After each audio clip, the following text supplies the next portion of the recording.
Uh, no, looking at a person like Cyril, he is a very powerful individual. We can that is the very first important point. Which Cyril is very powerful.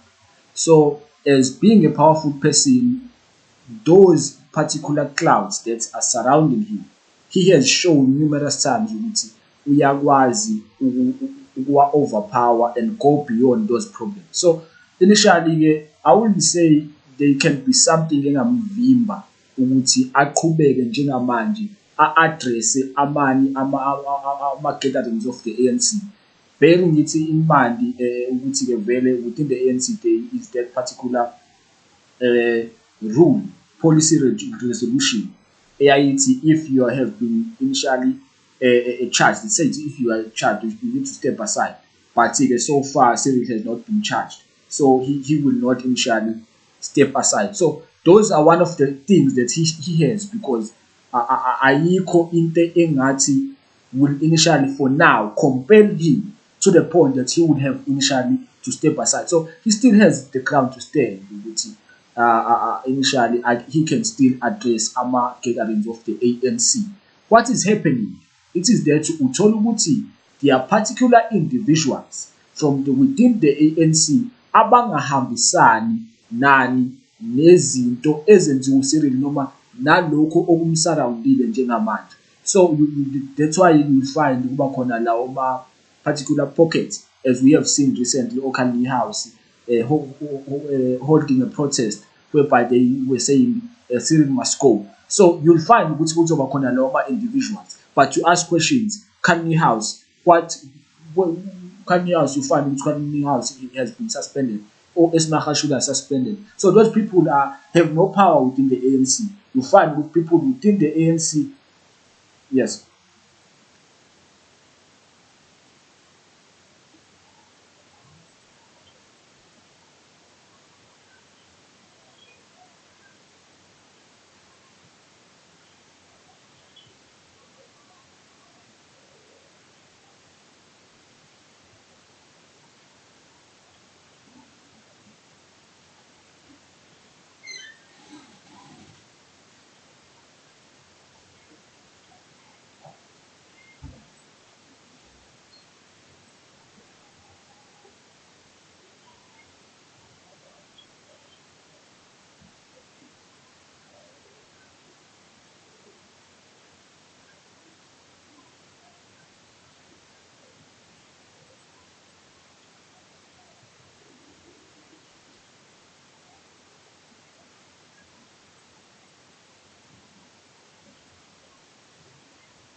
Okay, no, what you need to understand about ANC itself, a dynamic side, that it is a much factionalized political organization.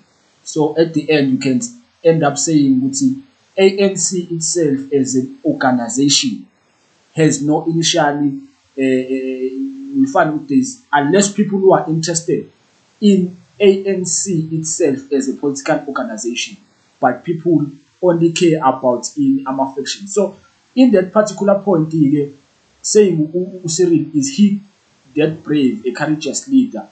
That's why I was mentioning ekuqaleni ukuthi there are people who would be against in leadership ka Cyril Ramaphosa because of a certain faction they represent, or because of a certain faction they come from. But looking at the dynamics and things that have been happening in South Africa, yeah, you would be fair as a person, umuntu ohleli ekhaya, because when you look at some stats, a number of people, when you look at the unemployment rate, most of our young, or most young people are initially unemployed. Like, when last I checked, I found about 60 or 70% of young people in South Africa are unemployed. So those can be one of the things we can use to analyze ukuthi has he been the particular leader to our South Africans. It should be justified ukuthi sithi no, kukhona lokho okushodayo, because we cannot say leader has done enough if about 60% of young people, or if not 70%, of young people are sitting here at home, they are unemployed.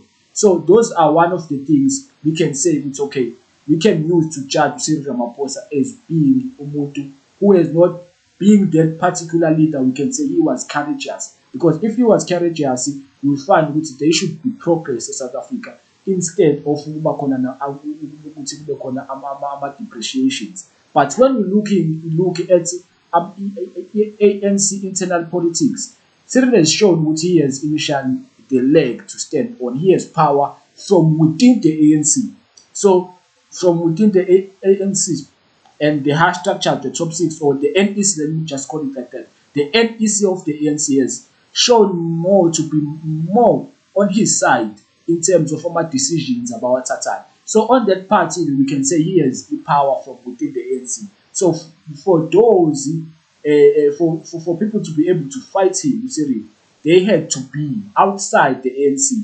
That's why I say mention Ubani Okani House. You can talk about many other people who have been initially been sidelined from ANC matters. So they are using, let us say, the ground to fight to Cyril Ramaphosa, because Cyril is that powerful, which you cannot even fight him using our institutions. So people now decide, it's okay, let's go to the ground, let's engage with this national shutdown, because you cannot fight this person who some institutions.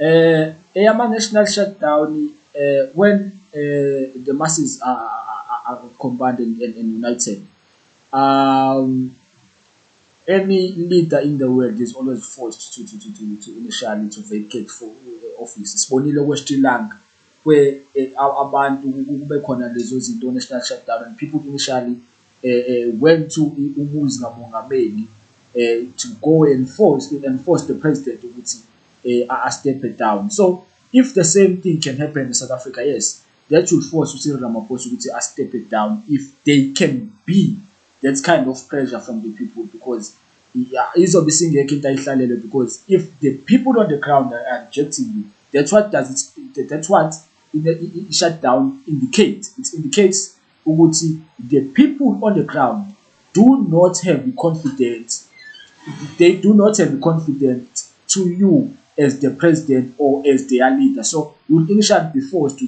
vacate office, because if you remain in office ekugcineni ziningi izinto ezizolimala, or there will be more damages initially. So i-national shutdown, yes, it will work, but into ebalulekile akusizi ukuthi izoba ne-shutdown eDurban, eJohannesburg noma eTshwane or wherever. But into ebalulekile, if you're making a shutdown, it should be a national shutdown, not i-shutdown over in particular areas. That is when you will find ukuthi kuzoba khona pressure.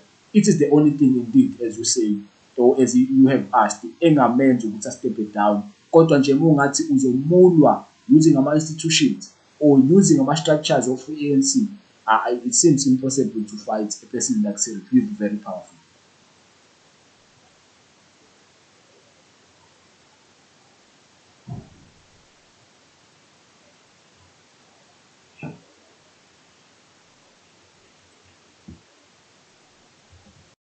Hey, into ebalulekile njengoba ngisho we have been raising this issue of how much of numbers initially. Where does it belong? Well, it's one thing to say you are contesting, but you have numbers. So it's a numbers game. So if you don't have numbers, it's just a mere thing that you're just contesting. Maybe you are just distracting a certain person, because there will be those numbers now who will go to you noma ungeke uzuwine kodwa, but maybe those numbers could have been used by someone. So initially, I don't see Usandile Zungu making it or taking clinching the position of becoming a chairperson of KwaZulu Natal.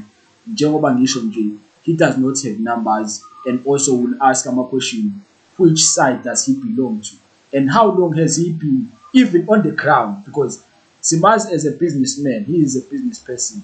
So we have not even seen him being active with my issues to in the ground when it comes to things that are being done by ANC, maybe uh, campaigning for the ANC or going to our programs the ANC.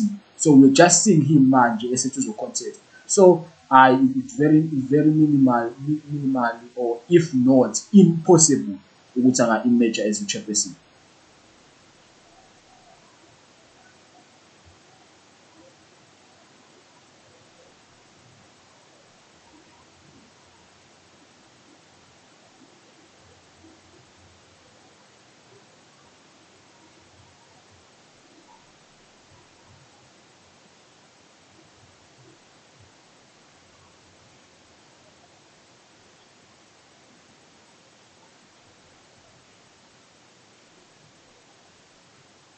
Seamless, yes.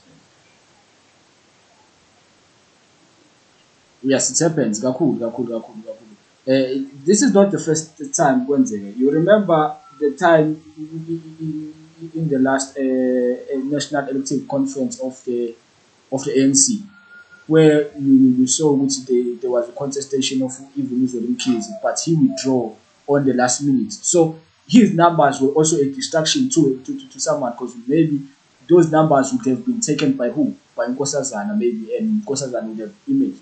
Now it happens manje Usandile Zungu is contesting. It's simple. The question is, where has he been? Where has he been in political matters of the ANC? Where has he been in anything that relates to the ground with ANC? Bazosha abe-ANC ukuthi hayi no, asikale simbone e-grounding. So initially that tells you ukuthi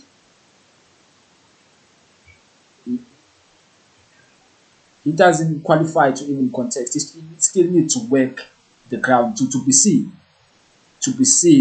by the branches. He still needs to be seen by the public as initially being one of those leaders. Has he been even in contested, or been made and given any position from within the ANC, or even from within the cabinet of the provincial government? We have not seen him in any of those initial areas. So simbona manje esezocontesta ukuthi abe chairperson. So it's true, he is just a distraction. He's distracting, and he's taking numbers from one of the sides.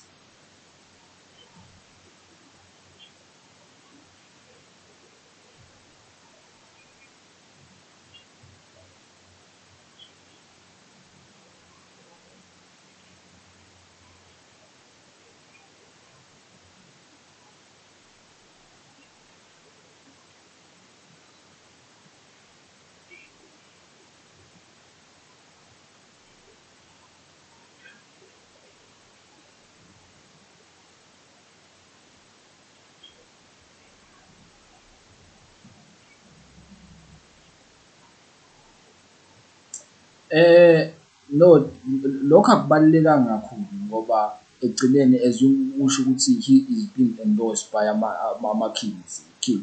You know what can make him uSandile Zungu be endorsed by ama-kings? He is a chairman of one of the prominent football teams, football clubs la KwaZulu-Natal, and that is initially something good about him initially engamenza even amakhosi amthande, right?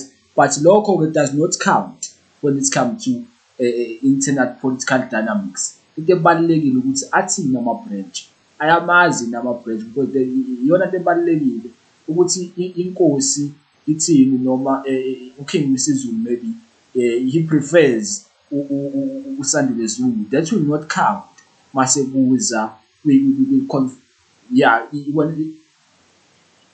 yeah, he's not a voting delegate. So kwa athini ama-delegates, ithini ground, athini ama-branch, because phela lapha akuvoti ama-king, kuvota ama-branch. So if i-branch ingakwazi, shuthi ama-delegates angeke aze avotele. So it's just a mere thing ukuthi ama-king prefer him because they know him. He has played a prominent role la KwaZulu-Natal, because lokhu akwenzile ngokweqembu lebhola elidlala in one of in the biggest football league like South Africa. That is one of the biggest thing that must be initially appreciated and celebrated la KwaZulu-Natal because it gives that confidence from within, and also club yakhe has been named as Amazulu.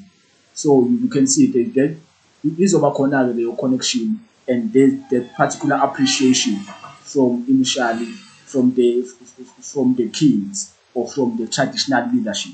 But-ke lokho-ke ngeke kuze kumenza uJesu.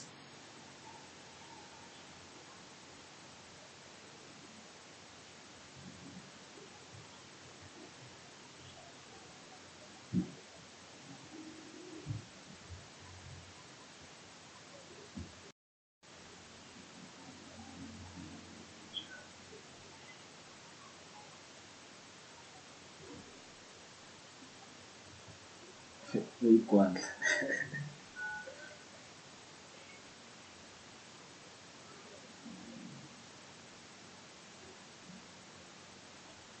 Uh, no, it's not being a coward. I will not say that. Kahle kahle ipolitiki that's why it's all about dynamics. Hlezi kusho ukuthi you must study the dynamics and kusho ukuthi ufuna ukubheka ukuthi umoya uya ngala. So initially ukuwithdrawa komuntu kusho ukuthi we need to talk kuyaxoxwa kwipolitiki, and we can see ukuthi okay, when you might not have that much numbers, but ama-numbers akho angangisiza mina ukuthi ngiwine. So we can reach certain make certain compromises. So at the end ngeke kuze akusikona ukuthi lo osuke withdrawa ingoba eyigwana, but at the end kwenziwa lawo ma-compromise ngoba kusuke khona ama-interest athile asuke ezofulfillwa. Mhlampe let's say they can say ukuthi okay, there will be certain benefit that you might get from within the structure that will enter if when you forfeit. Once you forfeit or withdraw, automatically I will take your numbers. So isisekeyazi ukuthi okay, if your numbers you withdraw and those numbers azo align with me, because you even remember ngozolo Mkhize. Uzolo Mkhize was seen as aligning with who? With Cyril Ramaphosa in that particular conference. And already once he withdraw, his numbers will automatically go to the person that is much more seen preferable by those people who are holding nama numbers kaZulu. The same thing will happen ngoZulu. Labantu abamsupportayo, once I withdraw, they will take their numbers to their preferred candidates, and it's highly possible ukuthi it is the current and sitting premier of KwaZulu-Natal.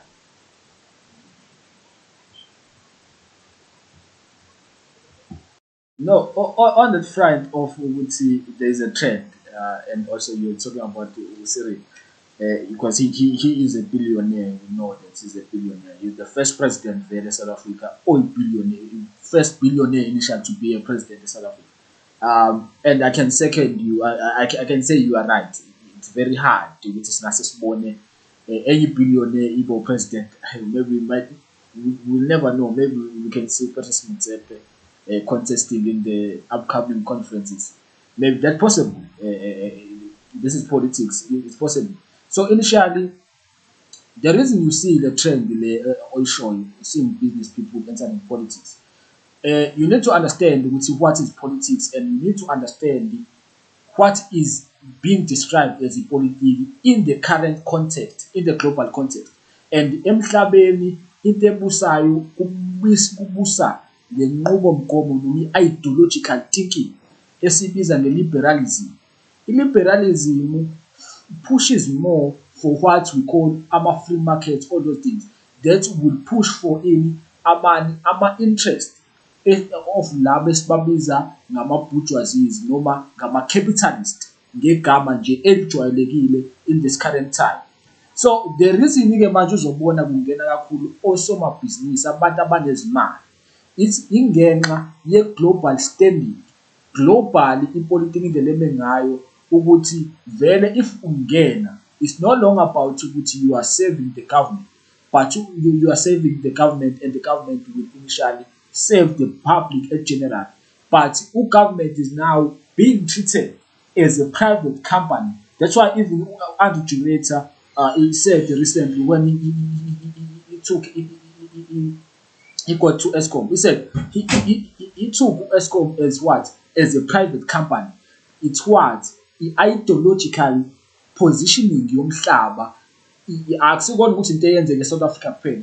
Internationally, we are in a global order that has been liberalized. Siphila ngaphansi kwenqubomgomo ekuthiwa liberalism. So ama-billionaires-ke, abantu abanemali will initially they go hand in hand with this particular system because vele it endorses ukuthi umuntu abe kuleyo position.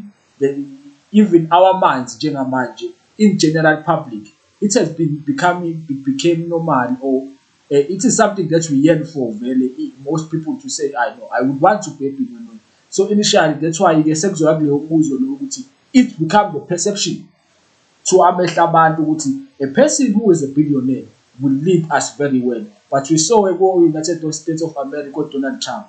Donald Trump is also is one of our billionaires in emhlabeni and a number of things people were complaining ukuthi there was a disorder. We remember Captain Hill riot yenze Captain Hill because of him. So even under Cyril man, he's a billionaire, but there's still no change. So ekugcineni into eyenzakalayo yilento esiyibiza ukuthi what matters manje ama-interest and how do we generate income using abantu ukuthi how do we initially make it easy for ukuthi abantu ba-generate income using the government, but the government is now using the people to generate income. At the end lokho at the end it does not matter ukuthi do the people benefit or not because the government is a company, it is a business. That's why you see ama-billionaires try thing ukuthi egcine seba yini omongameli emhlabeni.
No, absolutely. But it's highly possible. But and this is heartbreaking, really, to raise this fact. It's a fact.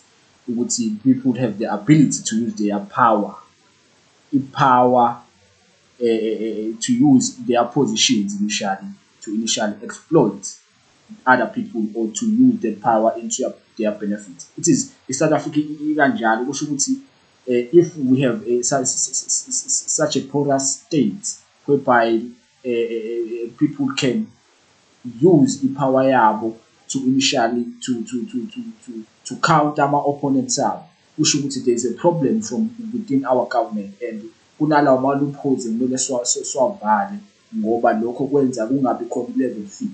So to answer your question directly, yes, uSihle Zikalala can use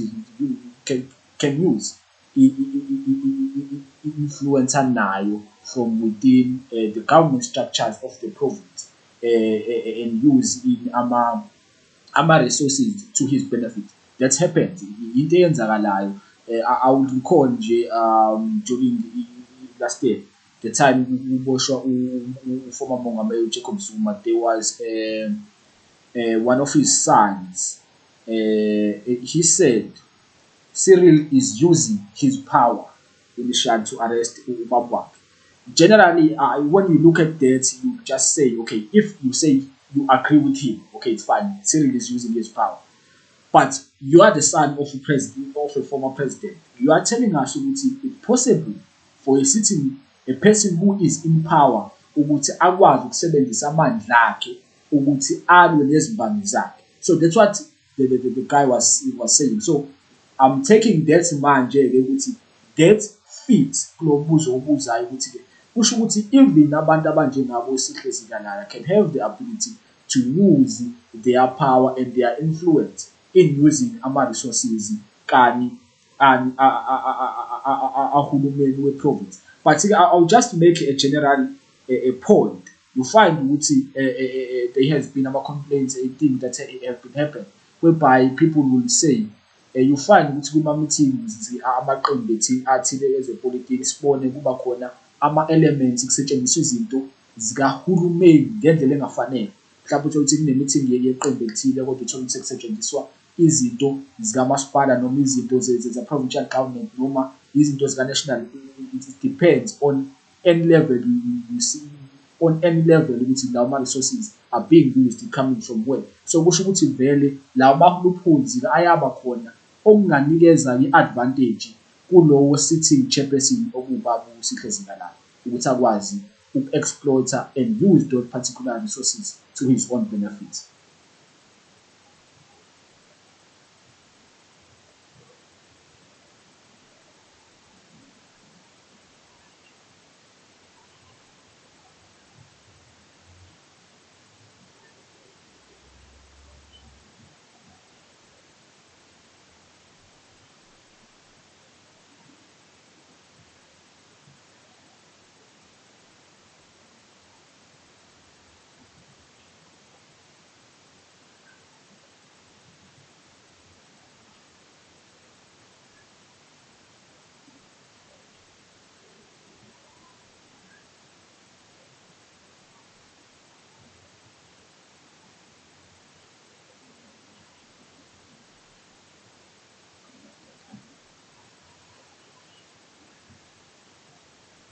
Uh, I can say we know ukuthi-ke asiqale nje uma uMzandile Gumede even being treasurer, but we know history of ANC ukuthi regardless of whatever a dark cloud is hanging over you, you can be able to contest because you remember Izolo uMzandile Gumede, she was initially attending a court case in the Durban High Court. So it's one of the things you find in the ANC. But looking at East Lady, even Musa Dube, even if she might not be initially have the particular influence or maybe might not have a manner, but a slate that will have Umamuzandile Gumede, it's highly likely ukuthi isizoba initially it will have ama-numbers. We know the influence uMamuzandile Gumede has within the province. Even ukuthi azakwazi ukubuya azobu-chairperson we-eThekwini region, knowing the dark cloud, the dark history anayo, kusho ukuthi lowo muntu lowo has initially influence. So it's highly possible, but still you can find ukuthi maybe some certain structures lapho ama-slate athile noma people might not image, but you can be amazed because njengoba ngisho kuleso slate I can see uMamuzandile Gumede nje as being one of the most likely people ukuthi anga-image if she indeed does contest in this upcoming conference this weekend.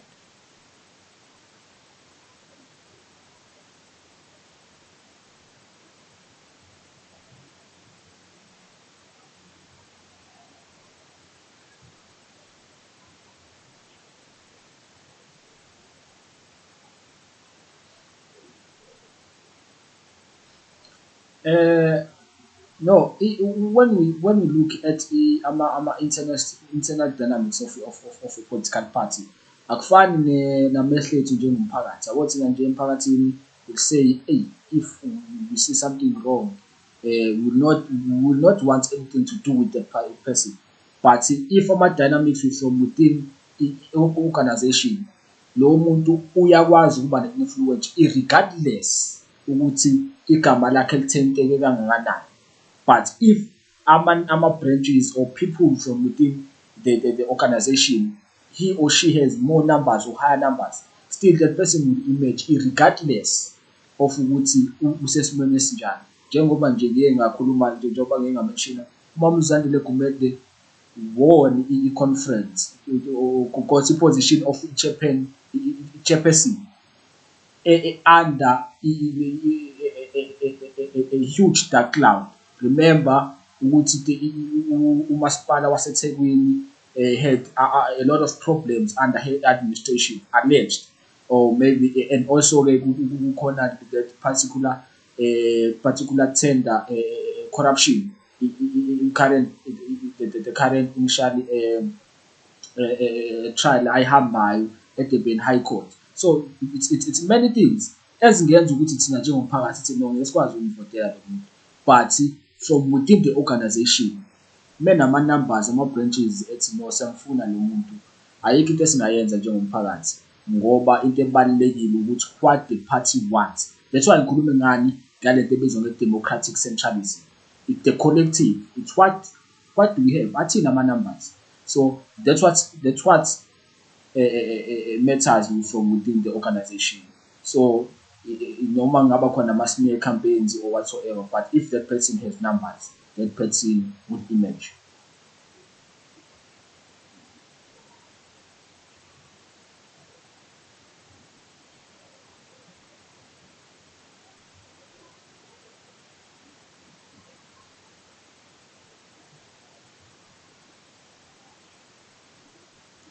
Uh, yeah, no, that's late. I can just say nje uma ubheke kwenyeni bonke nje, you can say no. Uh, yeah, it's not that. Yeah, there's no influence that much. They don't have numbers. If ngase ngeThekwini nje mhlampe mangakho ama-branch angathi no, we go for umama uBheki Nkonyeni, even la uGwini maybe. So how I don't see the particular slate emerging initially. They will be just contesting just for numbers or nothing.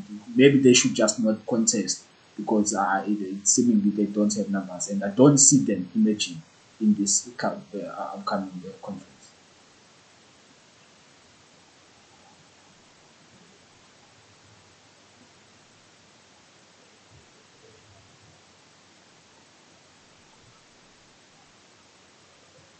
Okay, the two Sipho Hlomuga and Zandile Gumede, I highly likely Umam Zandile Gumede were mentioned in the other slate.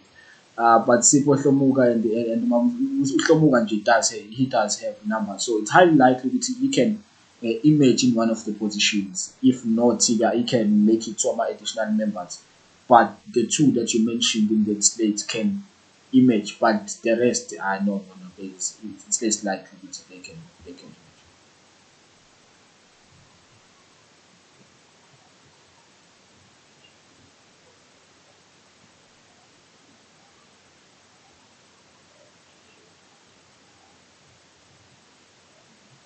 Okay, okay, no, in that one, sesishilo uZungu ukuthi I no, I don't see him emerging. But-ke lapho kuleso state there's umama uNomagugu Simelane, who has been seen as a champion, who has been seen as ukuthi wenza umsebenzi oncomekayo during ngesikhathi i-province ilwa ne-COVID-19, all those things. So she has a very good track record and uyaziwa nje general. So it's highly possible ukuthi she can emerge. I don't maybe she might not emerge as a deputy chairperson, but if she contests, there's a possibility that she can have ama chances of emerging. So she's the only person I can say in that particular state ukuthi there's a probability of ukuthi khona into angayenza in this coming conference.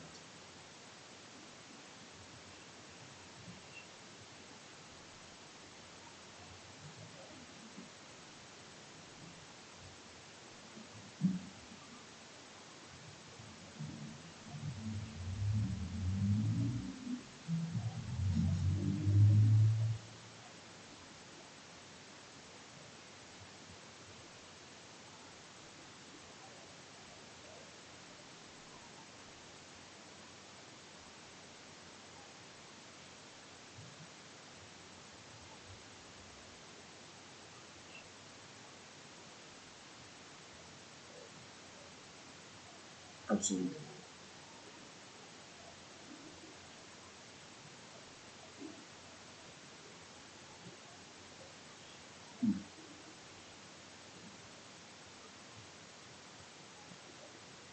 No, we very kahle. And if he talks about bogus spreadsheets, that's for he's talking about internally party. I think he maybe is a member of a certain political party, but no, he's right. He's right because at the end, my brother, just to say the regular partnership, I think it's very important because when you talk about my numbers that reflect after my elections, they will not be reflective to membership even your organization. So in membership your organization, maybe ANC can have about 1 million members, but ANC will not get a voter 1 million. It will get possible above i-membership yayo yabo. So the membership initially does not reflect to what to in number uyitholayo and you can have a large base of membership and uthole ukuthi uzothola amavoti angaphansi kwe-membership yakho futhi that would be embarrassing ukuthi shuthi even ama-members akho futhi akavotelanga but lapho kungaya nasekuthini-ke they are those bogus branches because if they are bogus branches or kusho ukuthi they are ghost people are registered but they are initially not valid ukuthi members aleyo party because they do not exist. So that's why at the end noma sekuthiwa ukuthi kuyavota uthi uyabheka iqembu mhlawumbe lithe about 500,000 people uthi uyabheka kodwa ama-numbers are-reflectayo below that. So kusho ukuthi kunama-ghost amaningi a-reflectayo from i-membership ekugcineni aka-reflect futhi from i-voter base. So that particular person who was commented there is making a very good argument there. I-voter base nje ayihambisani ne-membership, so there's always a contradiction now.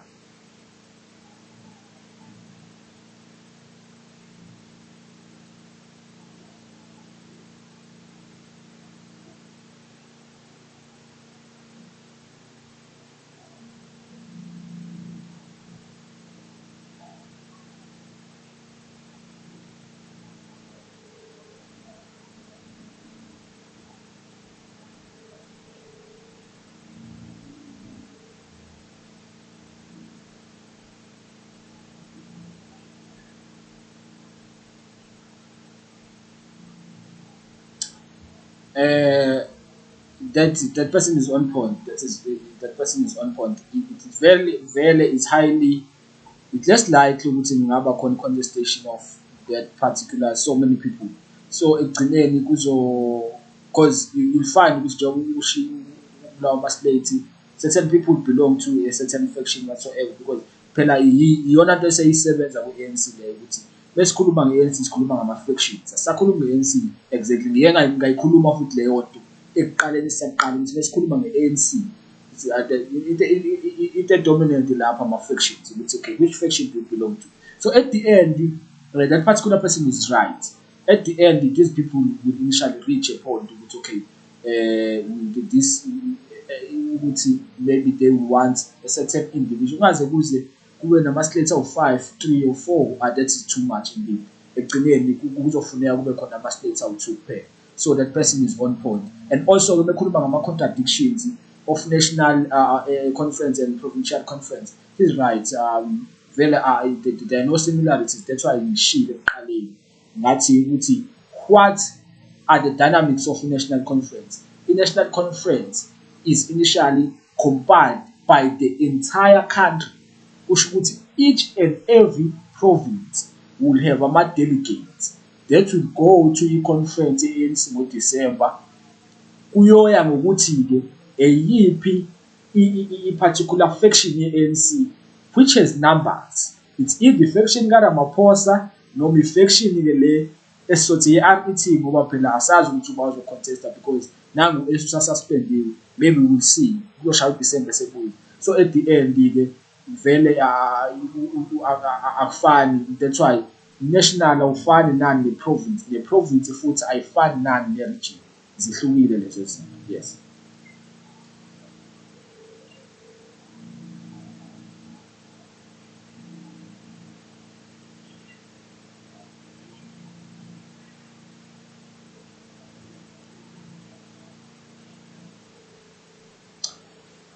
Eyi hhayi no, iKwaZulu Natal idume kakhulu ukuthi vele iyadithemaya, isikakhulukazi i-region le ebizwa nge-eThekwini region. It was known as to be one of the provinces that has numbers.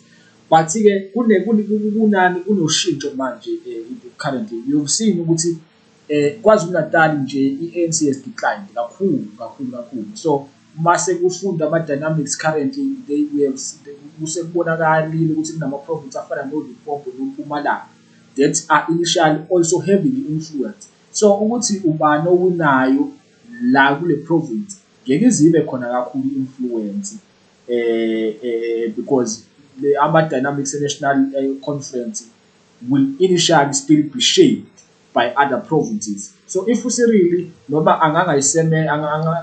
noma angangayiconsolidate iKwaZulu Natal, but mengabe ekwazi ukuconsolidate maybe Eastern Cape useyi-consolidated, iMpumalanga i-consolidated, ngathi Limpopo also consolidated. So he has ama-option, he still has other provinces. So if KwaZulu Natal kuyiyona kuphela ezophathwa ezoconsolidate i-RET ekugcineni, it cannot have that much influence.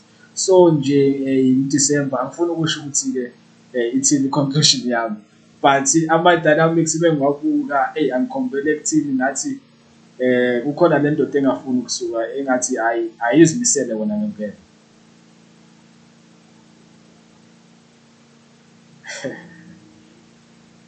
Hhayi, okay, hhayi no no no, hhayi uyena kulo obambile nje, uyena straight uyabuya ngoDisemba.